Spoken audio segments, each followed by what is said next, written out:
और यूपी से इस वक्त की बड़ी खबर, गोला गोकर्णनाथ विधानसभा सीट का नतीजा घोषित हो चुका है और भारतीय जनता पार्टी ने एक बार फिर से यहां से बाजी मार ली है। बीजेपी के अमन गिरी ने सपा के प्रत्याशी विनय तिवारी को 33,000 से अधिक वोटों से हराया है। हालांकि चुनावों के दौरान समाजवादी पार्टी की ओर से धांधली के आरोप भी लगाए गए थे। निर्वाचन आयोग ने अमन गिरी को विजेता घोषित किया है। इस वक्त की अपडेट, गोला गोकर्णनाथ सीट विधानसभा उपचुनाव का जो परिणाम है वो सामने आ चुका है। 3 नवंबर को वोट डाले गए थे और 57.35% यहाँ से मतदान का प्रतिशत रहा था। बसपा और कांग्रेस की तरफ से कोई प्रत्याशी मैदान में नहीं था और सपा और भारतीय जनता पार्टी के बीच सीधी लड़ाई थी, जिसमें भाजपा ने फिर से इस सीट को बचा पाने में सफलता हासिल की है। और हालांकि सपा ने वोटिंग के दौरान धांधली का आरोप लगाया था, लेकिन इस वक्त की अपडेट ये है कि बीजेपी के अमन गिरी ने सपा के प्रत्याशी विनय तिवारी को 33,000 से अधिक वोटों से हरा दिया है और चुनाव परिणाम निर्वाचन आयोग द्वारा घोषित कर दिया गया है। निर्वाचन आयोग ने अमन गिरी को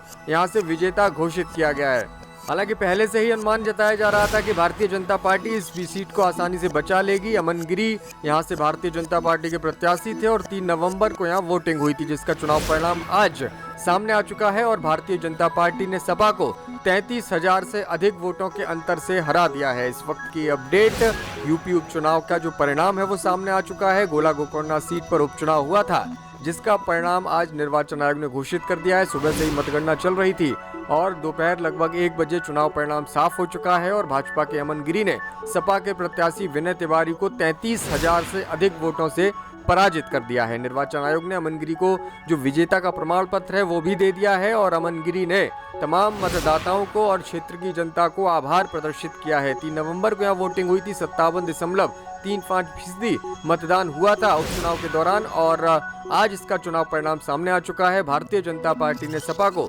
33,000 से अधिक वोटों से हरा दिया है। हालांकि पहले से ही अनुमान जताया जा रहा था कि भारतीय जनता पार्टी इस सीट को आसानी से बचा लेगी। अमन गिरी यहां से भारतीय जनता पार्टी के प्रत्याशी थे और 3 नवंबर को यहां वोटिंग हुई थी, जिसका चुनाव परिणाम आज सामने आ चुका है और भारतीय जनता पार्टी ने सपा को 33,000 से अधिक वोटों के अंतर से हरा दिया है। इस वक्त की अपडेट, यूपी उपचुनाव का जो परिणाम है वो सामने आ चुका है। गोला गोकर्णनाथ सीट पर उपचुनाव हुआ था, जिसका परिणाम आज निर्वाचन आयोग ने घोषित कर दिया है। सुबह से ही मतगणना चल रही थी और दोपहर लगभग 1 बजे चुनाव परिणाम साफ हो चुका है और भाजपा के अमन गिरी ने सपा के प्रत्याशी विनय तिवारी को 33,000 से अधिक वोटों से पराजित कर दिया है। निर्वाचन आयोग ने अमन गिरी को जो विजेता का प्रमाण पत्र है वो भी दे दिया है और अमन गिरी ने तमाम मतदाताओं को और क्षेत्र की जनता को आभार प्रदर्शित किया है। 3 नवंबर को यहाँ वोटिंग हुई थी, 57.35% मतदान हुआ था उपचुनाव के दौरान और आज इसका चुनाव परिणाम सामने आ चुका है। भारतीय जनता पार्टी ने सपा को 33,000 से अधिक वोटों से हरा दिया है।